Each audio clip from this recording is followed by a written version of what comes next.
Terima kasih. Kami mau belajar firman-Mu dalam nama Yesus. Haleluya, amin. Ternyata nyembah Tuhan itu lebih enak kan? Ternyata tinggal dalam hadirat Tuhan itu lebih enak. Saya datang jauh-jauh tidak bisa hanya sekedar khotbah. Saya beri apa yang saya miliki. Saya tidak bisa beri apa yang saya nggak miliki. Saya berdoa dari ruangan ini ada orang yang memiliki hubungan kedalaman dengan Tuhan. Bukan hanya sekedar berdoa, bukan hanya sekedar bersyafaat, tapi kenal hati Tuhan sampai kedalaman batin. Sehingga apa yang kita kerjakan, apa yang kita lakukan itu seirama dengan Tuhan.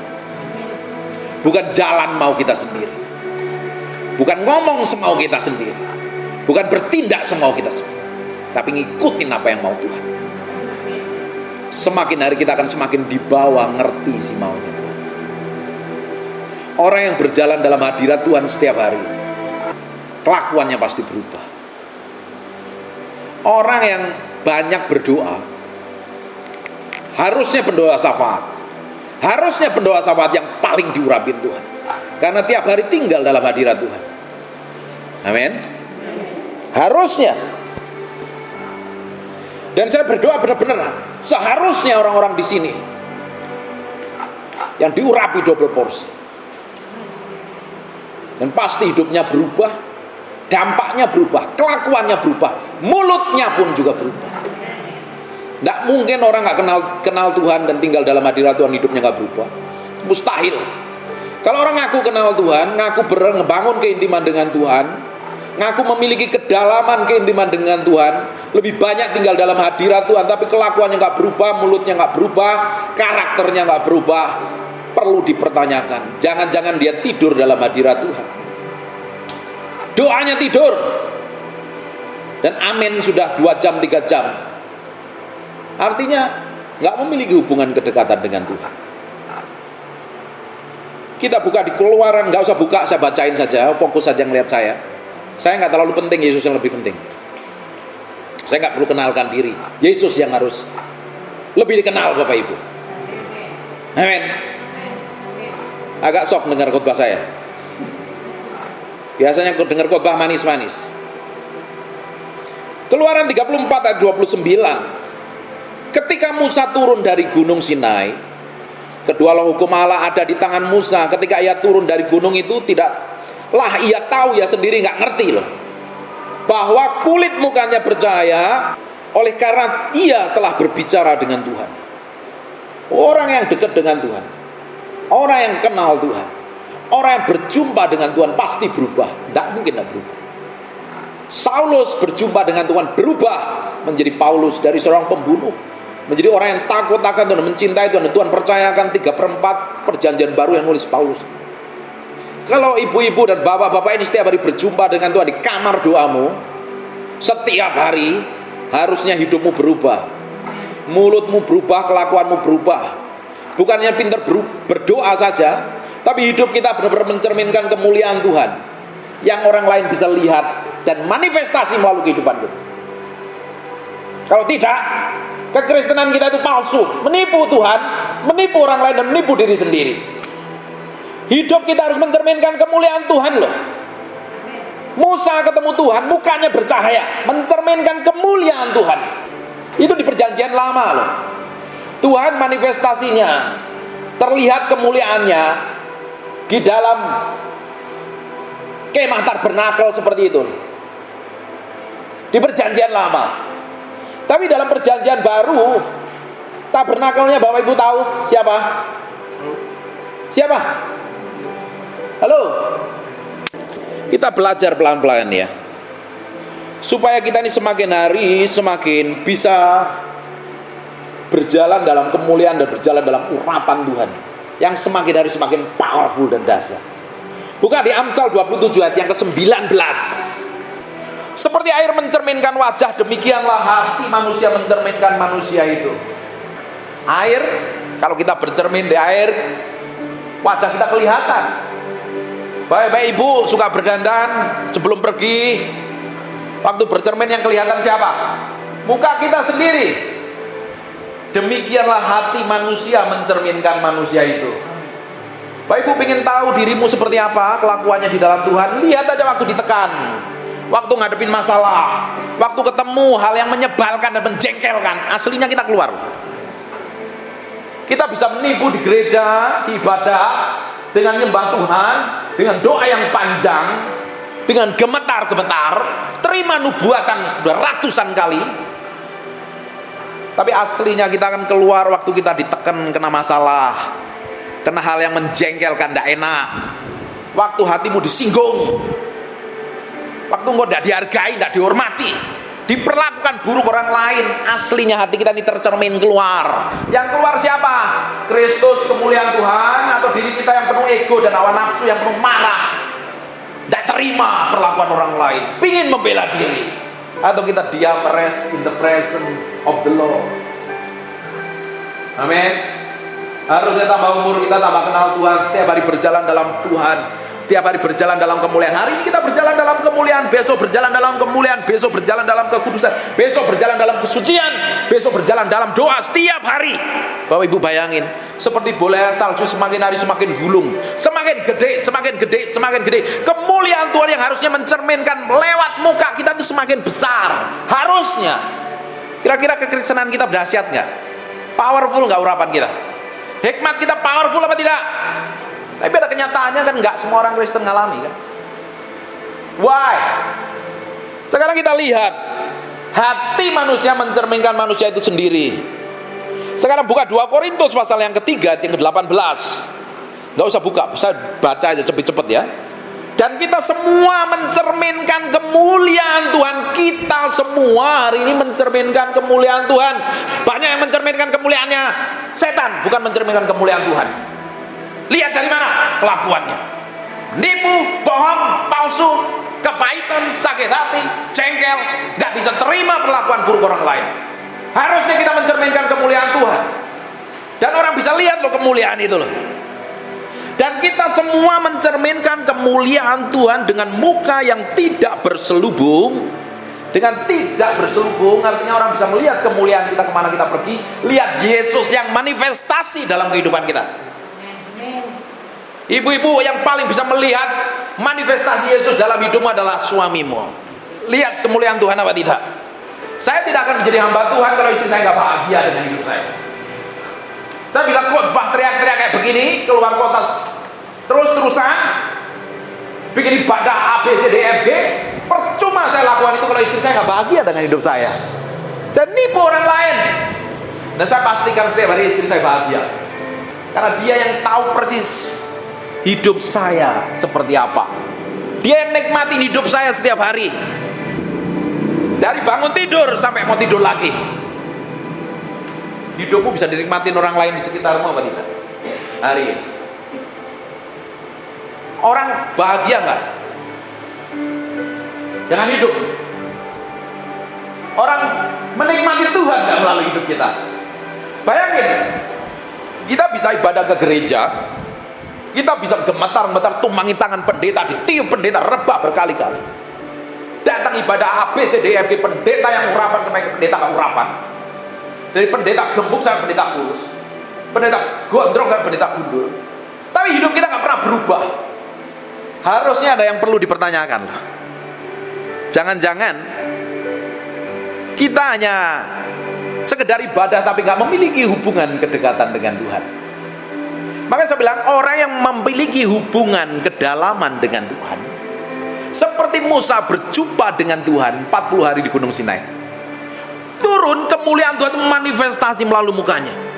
Lah hari ini loh, Allah yang begitu perkasa dan powerful itu tinggal di dalam batin kita. Setiap orang yang mengalami kelahiran baru, Tuhan bertahta di dalam dirinya, di dalam hatinya. Yesiel 36 ayat 25 ayat 27 jelaskan, Tuhan akan berikan hati yang baru dan roh yang baru. Hati yang baru dan roh baru itu di tempat tinggalnya Tuhan di dalam kita. Bapak bisa bayangkan kemuliaan Tuhan di perjanjian lama yang begitu powerful. Kuasa Tuhan yang memakai Musa untuk membelah laut, tiang awan, tiang api, mujizat-mujizat yang dilakukan para nabi itu, kuasanya tinggal di dalam hidupmu. Powerful nggak hidup kita? Powerful Pak. Lu sekarang hidupmu powerful apa tidak? Kenapa kok nggak powerful? Ada apa? Tanya dong sama Tuhan kenapa. Kenapa pengaruh kita nggak gede? Kenapa urapan kita nggak gede? Harusnya semakin hari kita berjalan dalam kemuliaan Tuhan. Dan kita semua mencerminkan kemuliaan Tuhan dengan muka yang tidak berselubung. Dan karena kemuliaan itu datangnya dari Tuhan yang adalah roh, maka kita diubah menjadi serupa segambar dengan gambarnya dan dalam kemuliaan yang semakin besar. Setiap hari kita diubah dalam kemuliaannya. Setiap hari kita berjalan dalam kemuliaan yang semakin besar. Dalam terjemahan bahasa lain, from glory to glory. Dari kemuliaan satu pada kemuliaan yang lain. Dari faith to faith, dari iman satu pada iman yang lain loh. Setiap hari harusnya kekristenan kita itu naik, bukan turun. Tapi pada kenyataannya, banyak orang Kristen babak belur, stres, bingung, kacau, panik, kepahitan, penyakitan, sampai sakit hati, sampai ulunya mah, nggak bisa tidur. Kenapa? Bukankah kita setiap hari berjalan dengan Tuhan? Harusnya hidup kita diubah menjadi serupa segambar dengan Tuhan. Karena reaksi kita tuh seringkali salah. Kita bukan berjalan bersama Tuhan. Kita jalan mau kita sendiri. Kita kan diubahkan dari hari ke hari demi hari, dari kemuliaan satu pada kemuliaan yang lain. Menurut ayat ini loh. Kita tuh diubahkan dari kemuliaan satu pada kemuliaan yang lain yang semakin besar. Semakin hari semakin menyerupai gambar Kristus. Tujuan Tuhan panggil kita menjadi seorang Kristen itu bukan menjadi lebih hebat dari orang lain, lebih keren dari orang lain, lebih urapan dari orang lain, lebih peka dari orang lain. Bukan.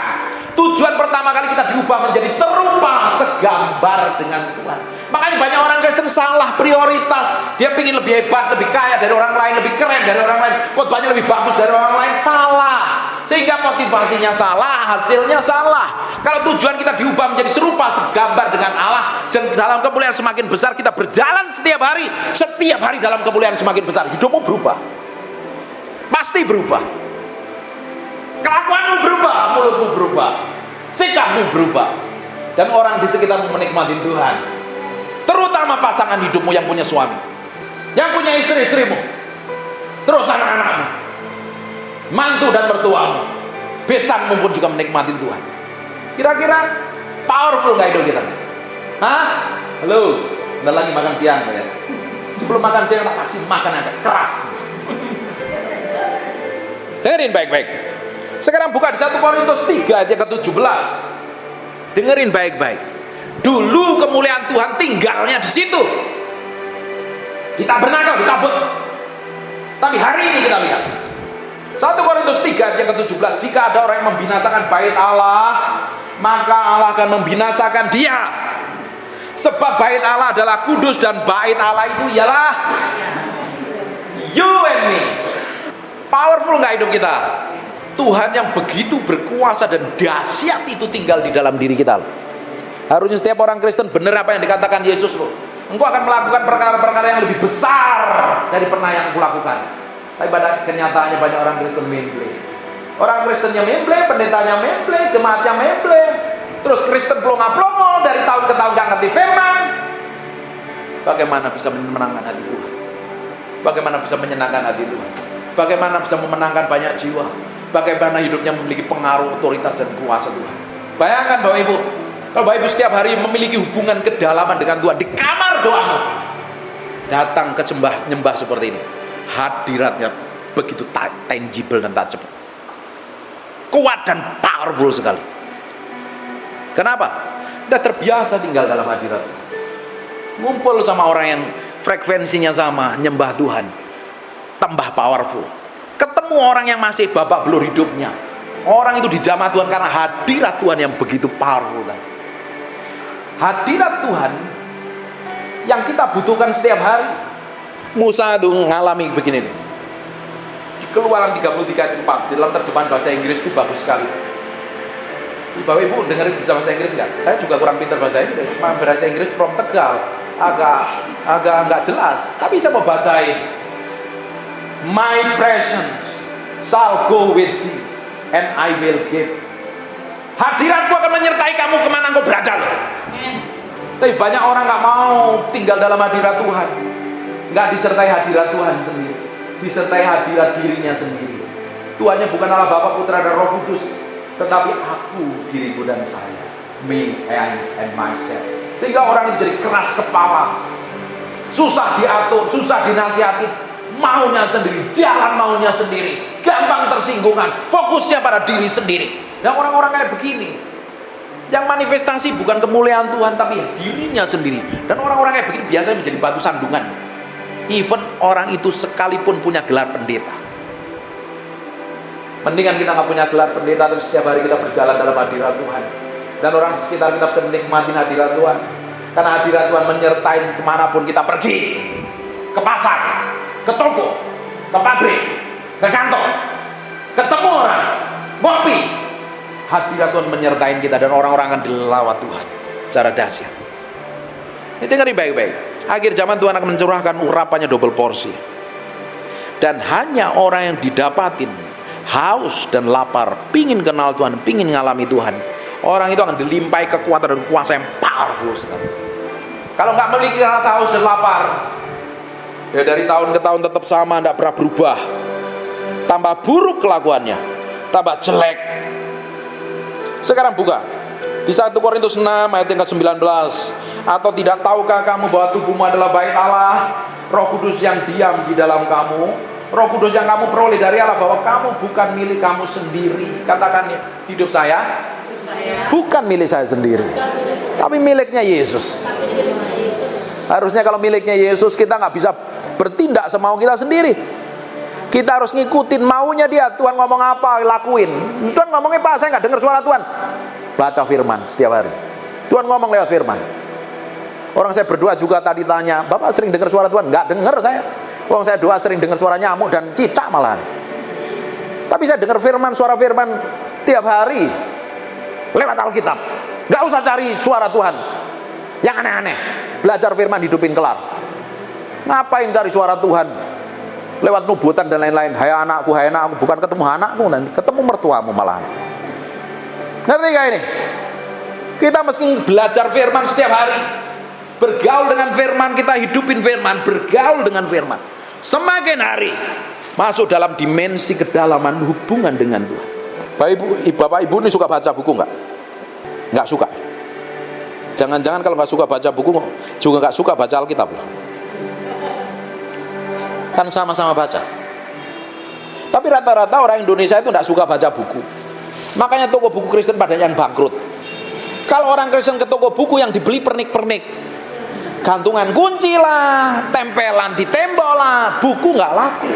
Makanya banyak orang Kristen Indonesia males baca, sehingga kurang hikmat, pengertian, dan pengetahuan. Tapi hari ini banyak orang yang suka baca. Beli, kalau suka baca buku, beli bukunya Madam Jane Guyon, Mengalami Kedalaman Yesus Kristus. Itu ngajarin bagaimana kita nyembah masuk ke kedalaman dimensi dengan Tuhan.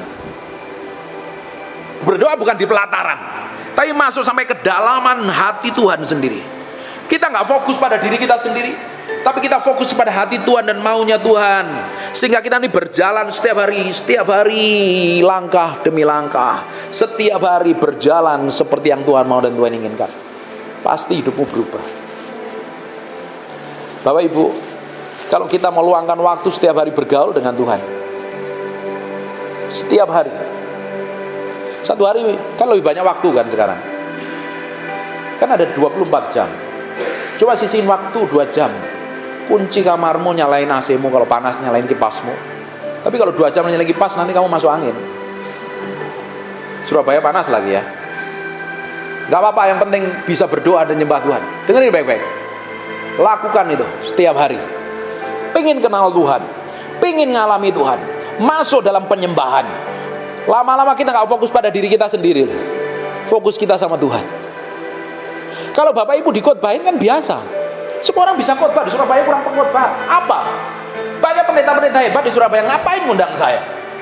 Dengerin khotbah saya. Saya nggak bisa sekedar khotbah. Saya beri apa yang saya pernah miliki. Saya lakukan ini bertahun-tahun bersama Tuhan. hidup saya diubahkan. Lu ketika kita ini berjalan bersama Tuhan tuh jangan dipikir semuanya everything is okay, jalan tol Jakarta Surabaya mulus tanpa hambatan.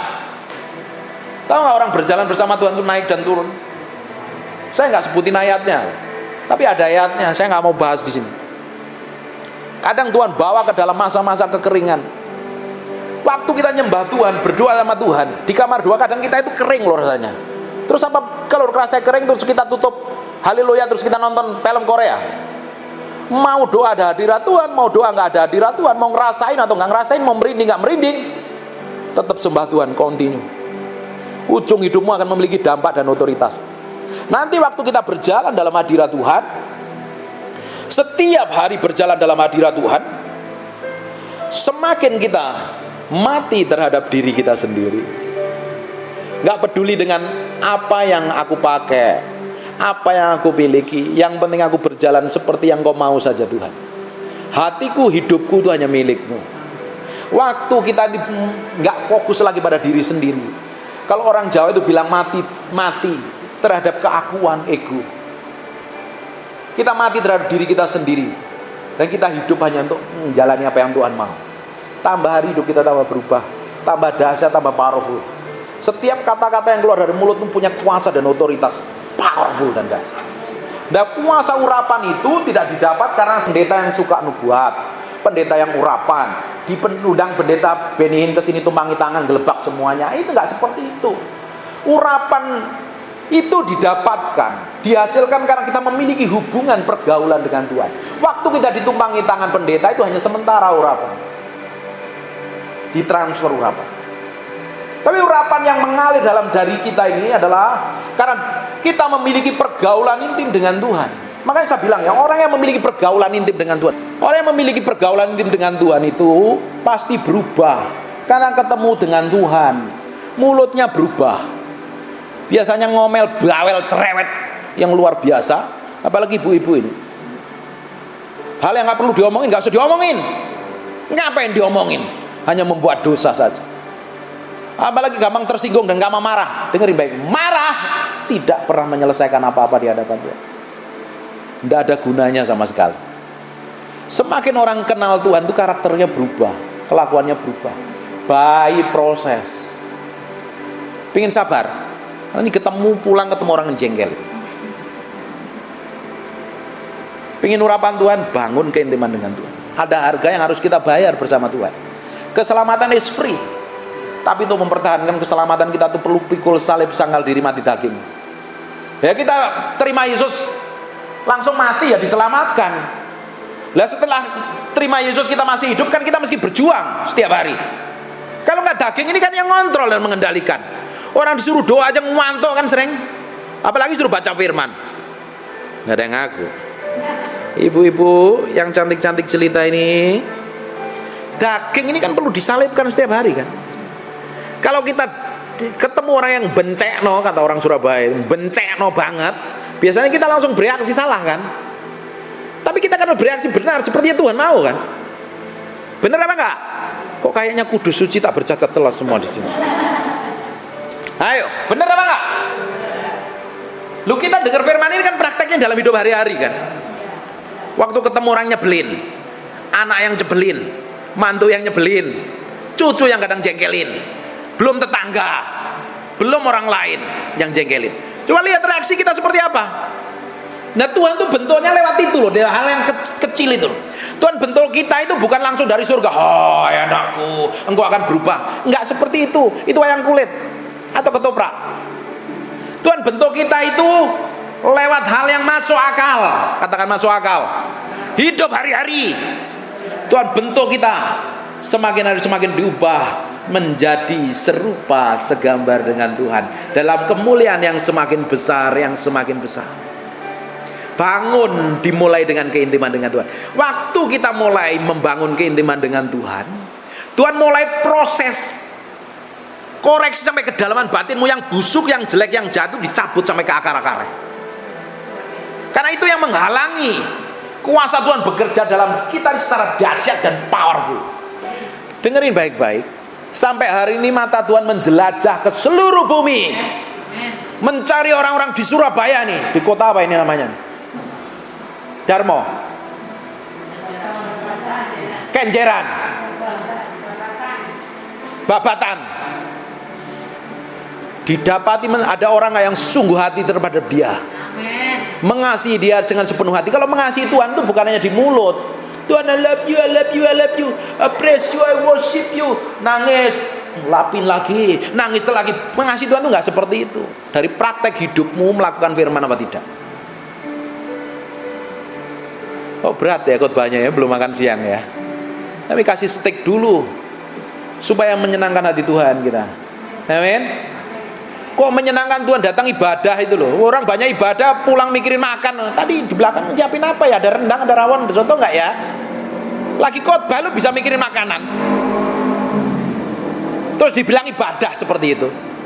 Ibadah kita adalah praktek hidup kita loh, 24 jam sehari loh. Hati kita connect dengan Tuhan.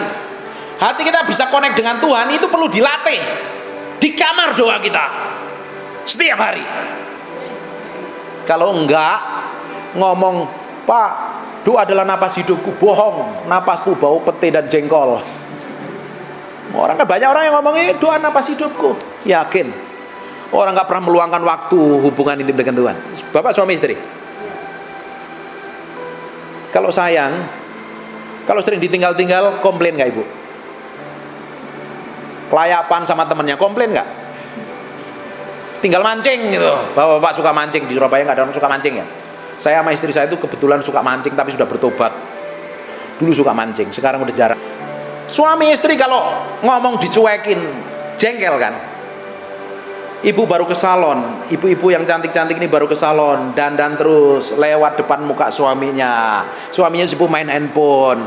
Ada yang baru nggak Pak? Sayang, cinta, negeri, rayon Pulau Kelapa aku. Suaminya cuek, lama-lama apa?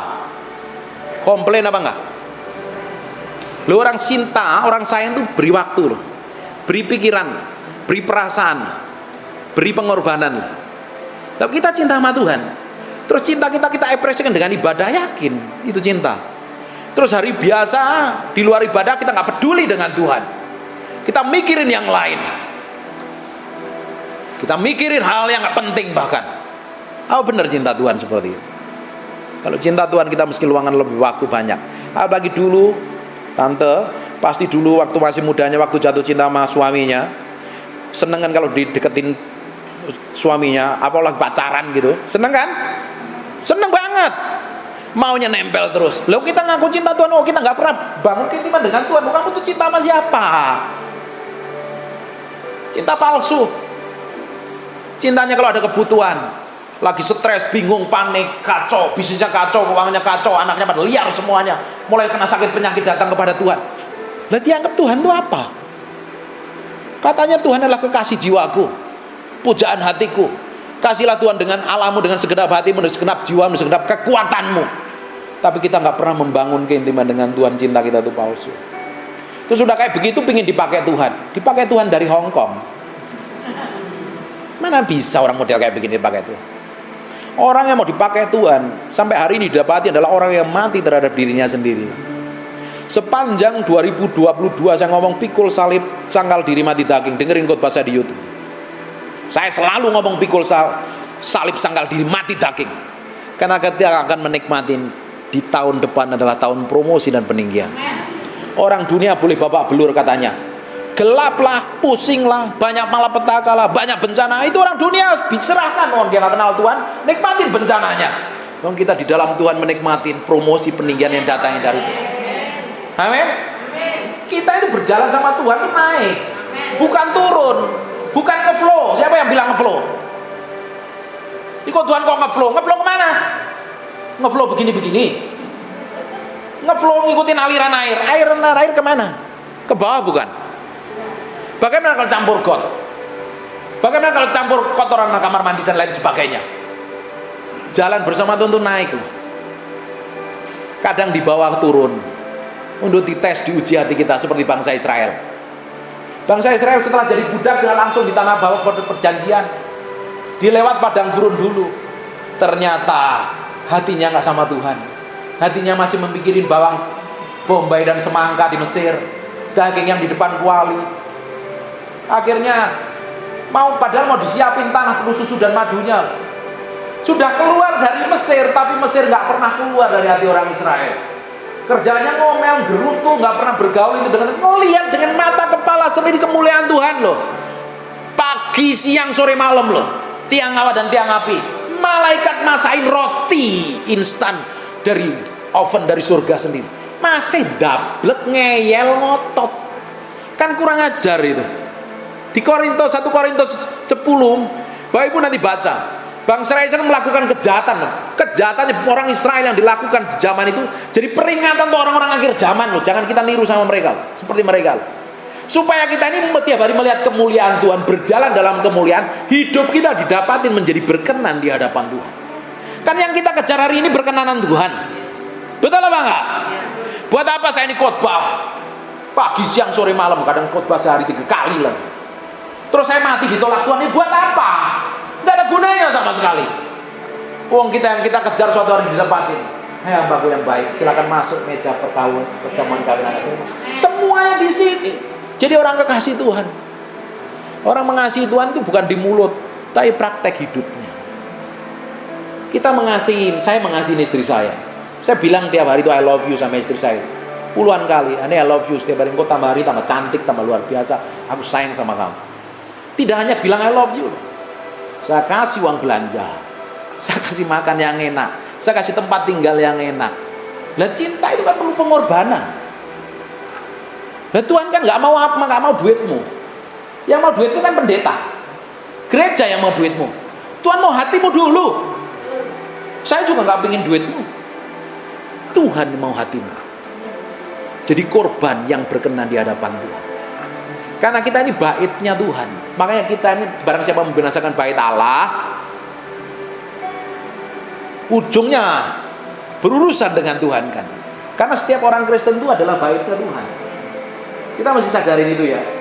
Tapi kalau ada orang Kristen yang menjengkelkan, kita boleh ngomel nggak? Boleh kesel apa nggak? Nah, kok lapar semua ini piye toh? Ya apa ini? Kadang kita itu kan tanpa sengaja dalam kondisi tertentu kita langsung bapak. Bener apa enggak? Kok kudus semua ya? Seperti Bunda Maria semua di sini. Yang laki-laki seperti Yusuf semua. Kita itu nggak boleh bersikap apalagi sesama anak Tuhan. Kenapa? Bersama bait Allah kok. Kalau kita sampai menyakitin, melukai, ngomongin jelek, ya kita omongin siapa? Makanya saya bilang, orang semakin kenal Tuhan, ngalami Tuhan, berubah pasti. Musa ketemu Tuhan, mukanya berubah. Kita ketemu Tuhan, muka kita seperti apa? Pakai skincare semua ini, kelihatan ini nenek-nenek, mak-mak yang cantik dan jelita, ibu-ibu semua ini. Nggak ada yang kelihatan tua, semuanya muda semua. Karena cantik semuanya nih. Harusnya muka kita mencerminkan kemuliaan. Dan kemuliaan itu orang bisa lihat dengan nyata. Powerful nggak itu kita? Itu dimulainya dengan mati daging, dipikul salib sakal diri, mati itu semua ego dan awal. Komitmen bangun keintiman dengan Tuhan. Bapak Ibu kalau dengerin khotbah saya itu ada 1000 khotbah di YouTube loh. Jangan lupa like, comment, dan subscribe ya. Dan share. Inti dari semua khotbah saya adalah membangun keintiman dengan Tuhan. Kalau kita nggak memiliki hubungan intim dengan Tuhan, kita nggak membangun keintiman dengan Tuhan, kita tuh nggak memiliki kuasa dan otoritas. Semua orang bisa nyembah, semua orang bisa berdoa, semua orang bisa khotbah, semua orang bisa melayani Tuhan. Tapi tidak semua orang bisa menghadirkan Tuhan lewat doanya, lewat pujiannya, lewat penyembahannya, lewat khotbahnya. Betul apa enggak? Bayangin kalau setiap hari kita bergaul dengan Tuhan, iya kan? Kita terbiasa dalam hadirat Tuhan, nyembah begitu, ngomong sedikit dengan orang-orang yang belum pernah mengalami Tuhan, dia akan merasakan Tuhan melalui hidup kita. Dampak hidupku besar, powerful. Bukannya sekedar berdoa, doain si A, si B, si C, tapi punya kuasa, bobot, dan otoritas dari setiap kata-kata kita. Orang Jawa bilang sabdo pandito ratu. Apa yang dikatakan punya kuasa dan otoritas. Kita ngomong orang sakit sembuh-sembuh, orang kerasukan setan terlepas. Orang diberkati akan diberkati. Kita ngomong terus, orang itu terkutuk akan terkutuk. Sebab apa yang kita lepaskan di bumi akan, apa yang kita ikat di surga kan, ada power dan otoritas yang harusnya mengalir setiap kata-kata kita. Hidup kita powerful nggak kira-kira? Powerful. Nggak peduli umur ibu-ibu ini berapa, umur bapak ini berapa. Tuhan nggak peduli dengan umur kita. Kaleb umurnya sudah tua aja dipakai Tuhan. Tante ini yang masih umur 40 tahun ini juga dipakai Tuhan. Apalagi yang masih umurnya di bawah. Power. Tuhan nggak peduli dengan umur kita berapa, tapi Tuhan peduli seberapa kita memiliki kehausan dan kelaparan akan Dia. Kehausan dan kelaparan kita akan Tuhan itu menyedot hadirat Tuhan.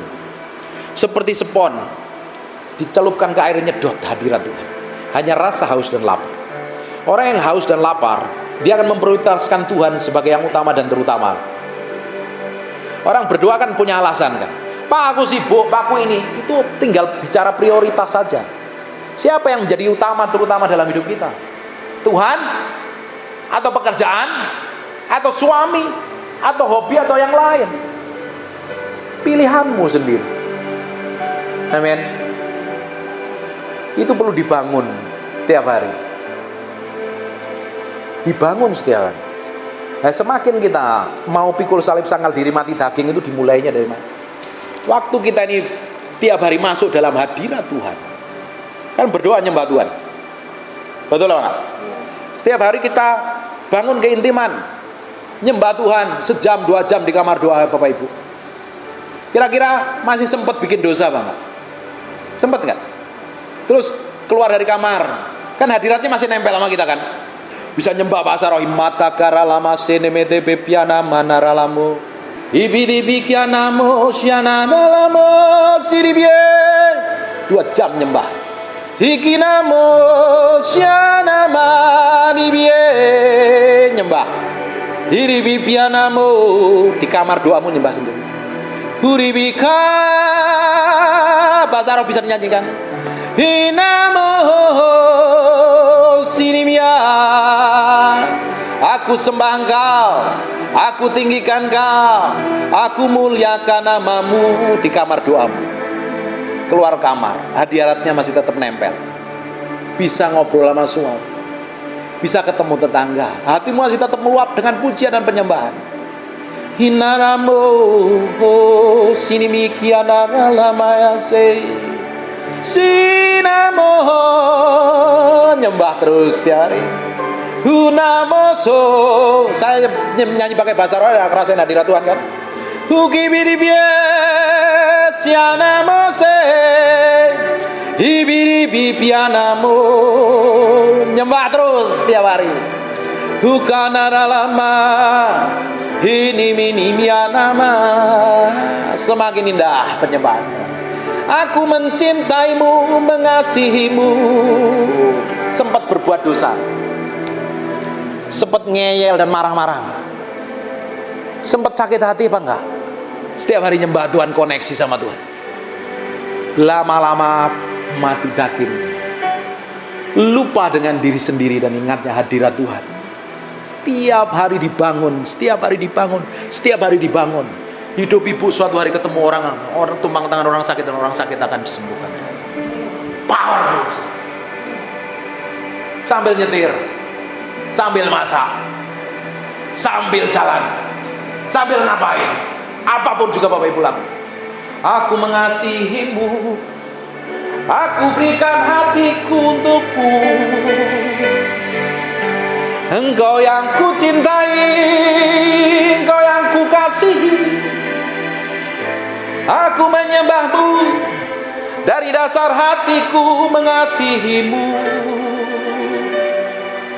Nyembah terus tiap hari, setahun, 2 tahun, 3 tahun, 4 tahun, sampai sepanjang umur hidup kita nyembah Tuhan.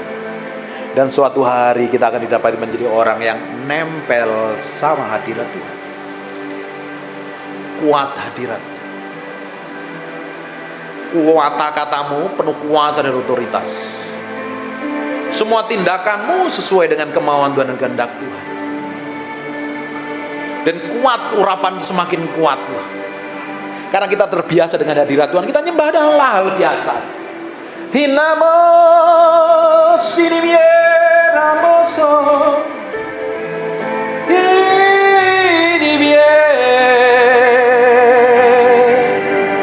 unimianamo. Kita nyembah begini. Nah, saya kan nyembah coba biasa kan.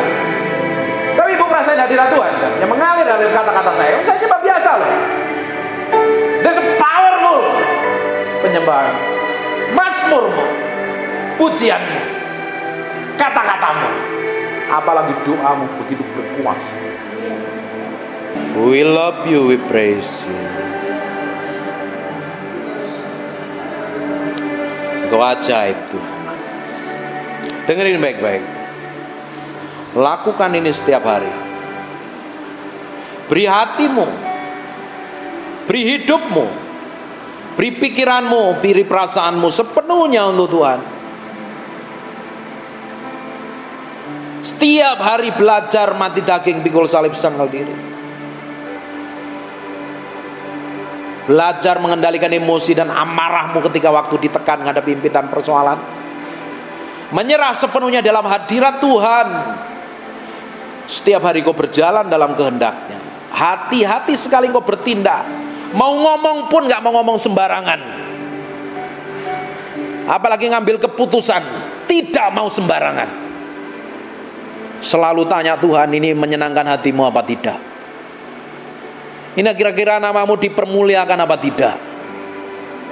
Setiap hari semua tindakan, sikap, perbuatan kita, kelakuan kita akan semakin hari semakin diubahkan. Dan semakin kau berjalan dalam hadirat Tuhan setiap hari, semakin tinggal dalam pengurapannya. Tiba-tiba Roh Kudus bawa hidupmu ke padang gurun. Seperti Yesus setelah diurapi Roh Kudus dibawa ke padang gurun. Nanti akan dipertemukan dengan kejadian, dengan masalah, dengan persoalan seakan-akan kering kerontang, gak ada penyertaan Tuhan. Tiba-tiba hadirat itu rasanya berat sekali. Kok seakan-akan Tuhan gak menyertai. Doa rasanya mentok di plafon. Tetap berjalan sama Tuhan. Karena Tuhan izinkan kita akan melewatin pada gurun untuk ngetes hati kita nih. Sungguhnya melekat sama Tuhan apa melekat pada yang lain. Nikmatin terus jalan sama Tuhan.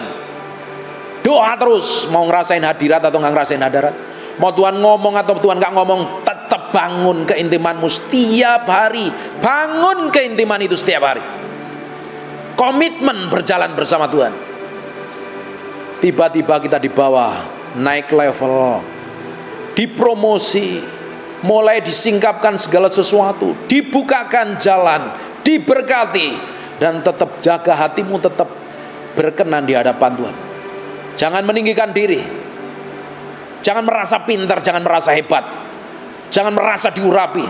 Jangan merasa dekat dengan Tuhan. Kalau engkau sudah melakukan hal yang itu, merasa hebat dari yang lain, merasa pintar, merasa peka dari yang lain, sebenarnya engkau mendekati kejatuhan dan kehancuran. Karena saya percaya orang yang dekat dengan Tuhan, yang alami Tuhan, yang bergaul dan intim dengan Tuhan, dia semakin memiliki karakter Kristus. Dia gak peduli dirinya sendiri lagi. Yang dipedulikan hidupnya hanya menyenangkan Tuhan, menyenangkan Tuhan, dan menyenangkan Tuhan. Semua yang tindakannya, perbuatan, kelakuannya berkenan di hadapan Tuhan apa tidak. Dia hanya menyerahkan hidup sepenuhnya setiap hari, berjalan seperti yang Tuhan mau, Tuhan ingini. Dan itu dimulai hari ini berserah penuh dalam hadirat-Nya. Mati daging, pikul salib, sangkal diri setiap hari. Tiba-tiba hidup kita berubah terus, semakin menyerupai Kristus. Bapak, dalam nama hamba-Mu berdoa. Aku tidak punya apa-apa Tuhan.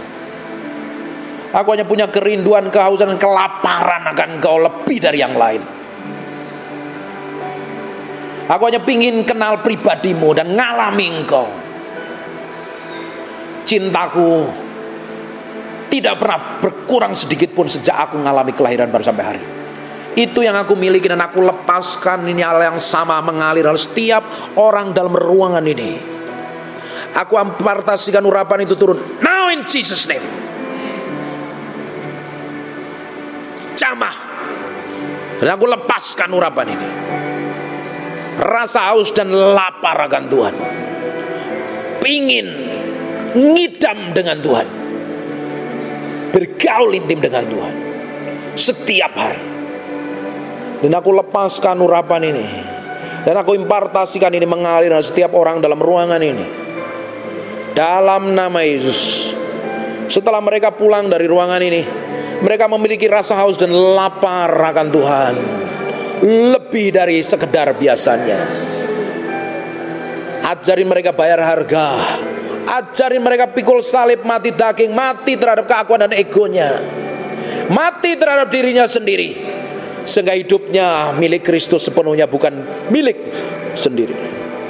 Nah, aku lepaskan urapan itu turun sekarang dalam nama Yesus. Berkat-Mu mengalir setiap orang dalam ruangan ini, dalam nama Yesus. Materaikan firman-Mu dengan darah anak domba Allah, nempel dalam batin mereka, terpahat dalam loh batin mereka. Saya firman ini jadi kehidupan, dan nama Tuhan dipermuliakan dan ditinggikan. Mulai hari ini sampai Kau dapatin kami menjadi serupa segambar dengan Tuhan, berjumpa Engkau di awan-awan permai. Dalam nama Yesus, semua yang diberkati Tuhan katakan amin. God bless you.